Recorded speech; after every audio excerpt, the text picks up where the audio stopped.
مکرمہ میں مسلمانوں کے اوپر قریش کے جو مظالم تھے وہ زیادہ بڑھ گئے، اس کی وجہ سے وہ تنگ آ گئے، تو رسول صلی اللہ علیہ وآلہ وسلم نے مسلمانوں کو حکم دیا، کون سے مسلمانوں کو؟ جنہوں نے اسلام قبول کیا تھا، ان کو حکم دیا کہ آپ ایسے کریں، حبشہ کی طرف ہجرت کر جائیں۔ اور آپ صلی اللہ علیہ وسلم نے یہ بھی فرمایا کہ اس کا جو بادشاہ نا، حبشہ کا بادشاہ، اس کے بارے میں سنا ہے کہ وہ خود بھی ظلم نہیں کرتا اور کسی کو بھی کسی کے اوپر ظلم نہیں کرنے دیتا۔ ایسے ہوتے نا لوگ کہ جو زیادتی نہیں کرتے، ظلم نہیں کرتے، تو آپ نے اس بادشاہ کی تعریف کی، حبشہ کے بادشاہ کی، اس کا کیا نام اس کا؟ نجاشی۔ آپ نے فرمایا کہ مسلمانوں تم حبشہ کی طرف ہجرت کر جاؤ، کہ حبشہ کا جو بادشاہ ہے وہ نہ تو ظلم کرتا ہے کسی پر اور نہ ہی کسی کو کسی پر ظلم کرنے دیتا ہے، تو لہٰذا مسلمانوں نے ہجرت کی۔ کتنے لوگ تھے جنہوں نے ہجرت کی؟ 11 لوگ۔ یہ 11 لوگ تھے، اور ان میں حضرت عثمان غنی بھی تھے، اور آپ جانتے ہیں عثمان غنی رضی اللہ تعالیٰ عنہ کی جو زوجہ ہے وہ نبی صلی اللہ علیہ وسلم کی بیٹی، کیا نام ہے؟ حضرت رقیہ۔ جانتے ہیں نا آپ کہ حضرت عثمان غنی کے ساتھ ان کی بیوی بھی تھی جو کہ نبی صلی اللہ علیہ وآلہ وسلم کی بیٹی تھی، اور ان کا نام رقیہ تھا، وہ بھی 11 لوگوں میں شامل تھی۔ یہ سارے جو تھے وہ چلے گئے حبشہ کی طرف۔ اس کے بعد جب دوسری ہجرت ہوئی ہے تو اس وقت یہ لوگ تھے 82 عورتوں کے علاوہ 82 لوگ تھے یہ کہ جنہوں نے آپ سے سمجھ پایا کہ تم ہجرت کر دو۔ ہجرت کیوں کرتے تھے؟ کیونکہ قریش جو تھے وہ بہت تنگ کرتے تھے، جنہوں نے اسلام قبول کیا تھا یہ کافر بہت تنگ کرتے تھے، تو اس لیے نبی صلی اللہ علیہ وسلم نے فرمایا کہ تم حبشہ کی طرف ہجرت کر دو۔ یہ پہلی ہجرت ہوئی تھی 11 لوگوں پر، پھر دوسری ہجرت ہوئی ہے وہ 82 لوگ تھے، 82 عورتوں کو چھوڑ کے، 82 مرد تھے صرف۔ تو ان میں سے جعفر بن ابی طالب، ٹھیک ہے، وہ بھی تھے۔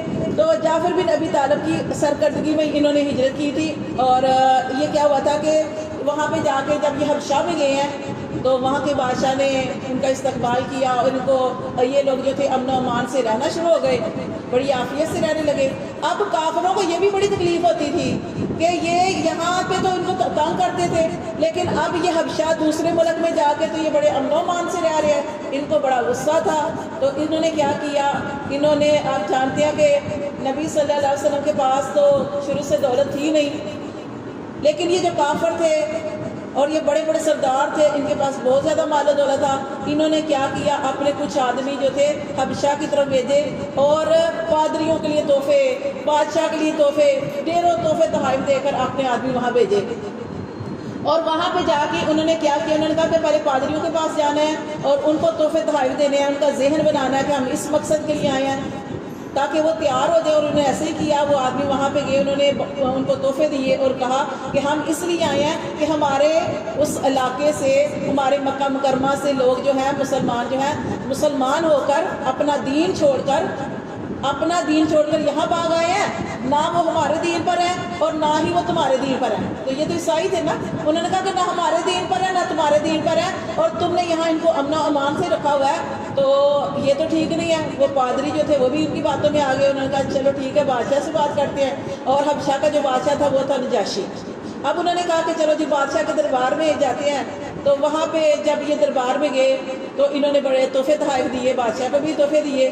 اب بادشاہ جو تھا، نجاشی بادشاہ جو تھا، اس نے کہا کہ بھائی کس مقصد کے لیے آئے ہو؟ انہوں نے کہا کہ ایسے یہ جو لوگ آپ کے پاس آ کے بیٹھے ہوئے ہیں، جن کو آپ نے امن و امان میں رکھا ہوا ہے، یہ انہوں نے کہ نیا دین ایجاد کر لیا ہے، اب یہ ہمارے دین پر بھی نہیں ہے، اور آپ کے ملک میں آئے تو آپ کے دین پہ بھی نہیں ہے، تو یہ آپ یہاں پہ امن و امان سے رہ رہے ہیں، ان کو واپس بھیج دیں۔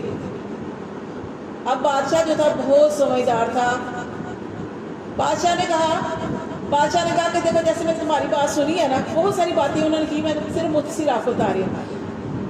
بادشاہ نے کہا کہ جیسے میں نے تمہاری بات سنی ہے نا، ایسے مجھے ان کی بات سننے دو، ٹھیک ہے؟ اگر بادشاہ ویسا ہوتا تو ان کی بات سن کے تو فیصلہ کر دیتا۔ بادشاہ نے کہا نہیں، مجھے مسلمانوں کی بات بھی سننے دو۔ ان کو پھر جب ان کو بلایا گیا، ان میں جیسے میں نے ابھی آپ کو بتایا کہ جعفر بن ابی طالب تھے رضی اللہ تعالیٰ صحابی، ان سے کہا کہ دیکھو آپ بتاؤ اپنے بارے میں۔ انہوں نے بتایا کہ ہمارا اسلام یہ ہے، ہمارا دین یہ ہے کہ ہم اس سے پہلے بڑی گمراہی میں تھے، ہم اپنے پڑوسیوں کو بھی ستاتے تھے، ہم مورتیوں، پتھر جو تھے ان کو مورتیاں بنا کے ان کی عبادت کرتے تھے، ہم حق والوں کو حق نہیں دیتے تھے، ہمارے میں جو امیر تھا وہ غریب پر ظلم کرتا تھا، یعنی کہ اس طرح کی بہت ساری انہوں نے باتیں کی کہ ہمیں کسی چیز کی سمجھ ہی نہیں تھی، ہم جاہلیت میں تھے، ہم کھلے اندھیرے میں تھے۔ لیکن کیا ہوا کہ اللہ تعالیٰ نے ایک نبی بھیجا، اس نبی نے ہمیں یہ آگے تعلیم دی. کیا تعلیم دی؟ کہ اللہ ایک ہے، اس اللہ کی عبادت کرنی ہے، اور یہ مورتیاں اپنے ہاتھوں سے بنا کے اس کی عبادت کرتے ہو. انہوں نے ہمیں بتایا کہ پڑوسی کا یہ حق ہے، اور یہ بتایا کہ کسی سے تعلق نہیں توڑتے، نماز پڑھو، زکوٰۃ دو، یعنی اس طرح جتنی بھی باتیں تھیں. انہوں نے کہا کہ بہت ساری باتیں انہوں نے کی، مختصر آپ بتا رہی ہوں کہ انہوں نے اس طرح کی ساری باتیں کی، اور انہوں نے کہا کہ ہمیں اس نبی نے ایک خدا کی عبادت کرنے کا شعور دیا. ہمیں سمجھ میں آ گئی، اللہ تعالیٰ نے ہمیں ہدایت عطا فرمائی اور ہم سمجھ گئے. اچھا پھر انہوں نے کیا کیا؟ انہوں نے کہا کہ اچھا جو آپ کا کلام ہے نا، بادشاہ نے کہا جو آپ کا کلام ہے پڑھ کے سناؤ. تو یہ حضرت جعفر جو تھے رضی اللہ تعالیٰ نے سورۃ مریم پڑھی تھی، اور سورۃ مریم جب پڑھی تو آپ جانتے ہیں کہ بادشاہ ابھی ہم پیچھے پڑھے کہ وہ بہت نرم دل لوگ ہوتے ہیں. عیسائی یہودی ہیں وہ سخت دل ہوتے ہیں، اور عیسائی ان کی نسبت نرم ہوتے ہیں. جب انہوں نے سورۃ مریم جو تھی دربار میں پڑھی گئی تو جتنے بھی لوگ تھے وہاں پہ یہ عیسائیوں کے اور بادشاہ سمیت یہ ان کی آنکھوں سے آنسو جاری ہو گئے. اور کیوں؟ اس لیے کہ وہ ساری تعلیم وہی تھی جو عیسیٰ علیہ السلام نے بتائی تھی. اب یہ جو کتابیں آئی ہیں نا، پہلی کتابوں کی کیوں تصدیق کرتی ہیں؟ تورات میں بھی یہی حکم تھے، انجیل میں بھی یہی حکم تھے، لیکن کیوں بدلیں گے؟ کیونکہ وہ کتابیں محفوظ نہیں ہیں، ان کو چھوڑ دیا گیا. پھر ایک مکمل ایسی کتاب بنا دی گئی کہ اس کے اندر کوئی تبدیلی نہیں کر سکتا. وہ بڑے انہوں نے کہا، پھر جب باتیں سنی بادشاہ نے، تو بادشاہ نے کہا کہ دیکھو میں ان کو مطلب واپس نہیں بھیج سکتا، کیونکہ ان کے دل پہ اثر کی تھی وہ باتیں. اور سورۃ مریم جب سنی تو ان کا دل اور زیادہ نرم ہو گیا. اس میں عیسیٰ علیہ السلام کا واقعہ اور سارا وہ کہنے لگے یہ تو ساری دعوت وہی ہے کہ جو عیسیٰ علیہ السلام ہمیں دیتے رہے ہیں، جو ہماری کتاب انجیل میں ہے. تو وہ سمجھ گئے کہ جو نبی آئے. پھر انہوں نے یہ بھی کہا، انہوں نے کہا کہ جو ہماری کتاب ہے یہ عیسیٰ علیہ السلام کتاب لے کے آئے، اس میں یہ بھی تھا کہ نبی صلی اللہ علیہ وسلم کے بارے میں بھی یہی تھا کہ وہ نبی صلی اللہ علیہ وسلم آئیں گے، اور لوگ بہت سارے لوگ جو ہیں ان کو نہیں مانیں گے، لیکن جو ان کو ماننے والے ہوں گے، اتباع کرنے والے ہوں گے، وہ ان کا اس قدر اتباع کریں گے کہ جیسے آپ جانتے ہیں کہ وضو کا پانی بھی نیچے گرنے نہیں دیتے تھے. صحابہ کرام اتنا پیار کرتے تھے آپ صلی اللہ علیہ وسلم سے. تو وہ بادشاہ جو تھا وہ اس نے کہا کہ میں ان کو واپس نہیں جانے دوں گا، یہ یہیں پہ رہیں گے. بہرحال یہ ناکام ہو گئے. یہ اس میں یہی بتایا گیا کہ وَإِذَا سَمِعُوا مَا أُنزِلَ إِلَى الرَّسُولِ، اور جب یہ سنتے ہیں جو نازل کیا گیا طرف رسول کی، تَرَىٰ تو دیکھے گا أَعْيُنُهُمْ کہ ان کی آنکھیں تفیض وہ بہتی ہیں، مِنَ الدَّمِّ آنسوؤں سے، مِمَّا عَرَفُوا اس وجہ سے کہ انہوں نے پہچان لیا. کیونکہ انہوں نے یہ کلام سورۃ مریم پڑھی، انہوں نے سن کے کہا یہ تو وہی کلام ہے، جو سیم وہی کلام ہے، ویسا ہی کلام ہے کہ جیسا عیسیٰ علیہ السلام پہ نازل ہوا تھا. اچھا اب انہوں نے نہیں جانے دیا ان کو، وہ مسلمان وہاں پہ رہے. اب آپ کو پتا کہ نبی صلی اللہ علیہ وسلم کو بھی کافروں نے اتنا تنگ کیا کہ نبی صلی اللہ علیہ وسلم کو بھی مکہ مکرمہ سے ہجرت کرنی پڑی. آپ صلی اللہ علیہ وسلم نے جب ہجرت کی اور مدینہ منورہ میں تشریف لائے، وہاں پہ آپ صلی اللہ علیہ وسلم امن و امان سے رہنے لگے. تو تب یہ حبشہ میں جو رہنے والے بادشاہ تھا اور بہت سے لوگ تھے ان کو پتہ چل گیا، اور جنہوں نے ہجرت کی ہوئی تھی مہاجرین ان کو بھی پتہ چل گیا کہ نبی صلی اللہ علیہ وسلم اب مدینہ شریف کے اندر بڑے امن و امان سے رہ رہے ہیں. تو تب وہ مہاجرین جو ہجرت کر کے آئے ہوئے تھے انہوں نے کہا کہ اب ہم نبی صلی اللہ علیہ وسلم کی طرف چلتے ہیں. ٹھیک ہے. پھر یہ سارے لوگ جب تیار ہوئے اپنے نبی صلی اللہ علیہ وسلم کے پاس جانے کے لیے، تو اس وقت نجاشی جو بادشاہ تھا اس نے کہا کہ میں بھی اس نے بھی 70 آدمی اور 70 ایسے لوگ ان مہاجرین کے ساتھ نبی صلی اللہ علیہ وسلم کی خدمت میں بھیجے جو درویش تھے اور جو راہب تھے. اور یہ آپ دیکھیں جو یہود ہیں ان کے اندر راہب کوئی نہیں ہوا، عیسائیوں کے اندر راہب ہوئے ہیں.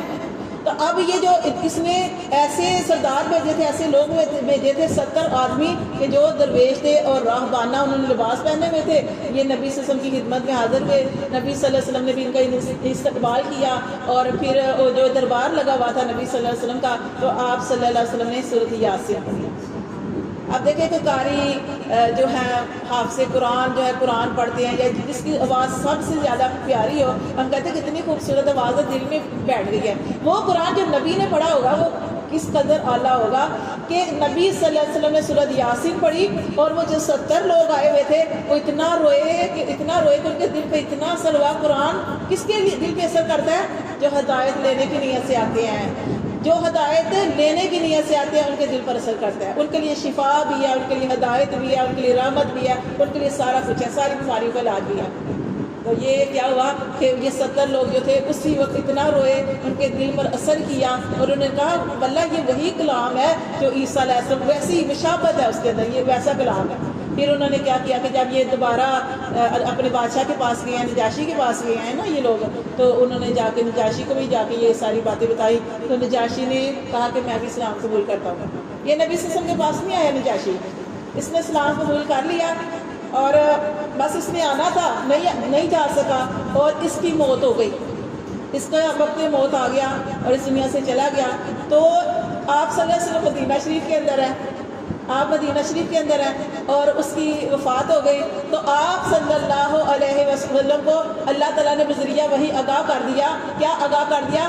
آپ نے فرمایا، صحابہ کرام سے فرمایا، تمہارے بھائی کی حبشہ میں وفات ہو گئی ہے، نجاشی فوت ہو گیا، تو ہم اس کی نماز جنازہ پڑھیں گے، اور یہ پہلی نماز جنازہ تھی جو غائبانہ پڑھی گئی، آپ نے نماز جنازہ پڑھائی، ٹھیک ہے، اسے نماز جنازہ اس لیے غائبانہ نماز جو ہے نا وہ پڑھی ہے۔ تو اس وقت کیونکہ نجاشی نے اسلام قبول کر لیا تھا، تو یہاں پہ یہی بتایا گیا کہ وہ بھی بڑا رویا تھا جب اس نے کلام سنا تھا۔ تو یہ اللہ تعالیٰ فرماتے ہیں کہ تو دیکھے گا کہ نبی کے اوپر جو کتاب نازل ہوئی ہے اور جب یہ سنتے ہیں تو ان کی آنکھوں سے آنسو بہتے ہیں، مما اس وجہ سے عرفوا کہ انہوں نے پہچان لیا من الحق کی حق کو، یقولون اور وہ کہنے لگے ربنا اے رب ہمارے، آمنا ہم ایمان لے آئے، فاکتبنا تو ہمیں لکھ دے، مع شاہدین ہمیں گواہوں کے ساتھ لکھ دے، وما لنا اور ہمیں کیا ہے، لا نؤمن باللہ کہ ہم اللہ پر ایمان نہ لائیں، وما جاءنا اور جو ہمارے پاس آیا من الحق حق، ہمیں کیا ہے کہ ہم اللہ پر ایمان نہ لائیں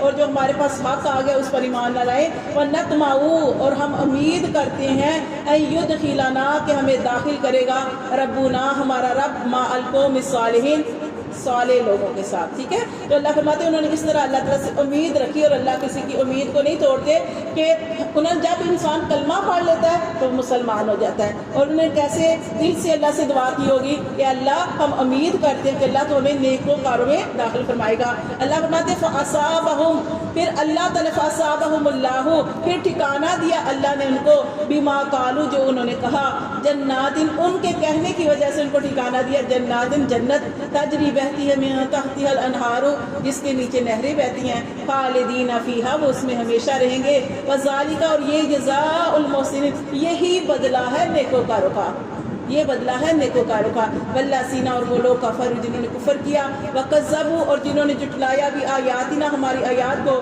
اولئک یہی لوگ ہیں اصحاب الجحیم جو ساتھی ہوں گے آگ والوں کے، جہنمیوں کے، ٹھیک ہے۔ سارے اللہ علیہ وسلم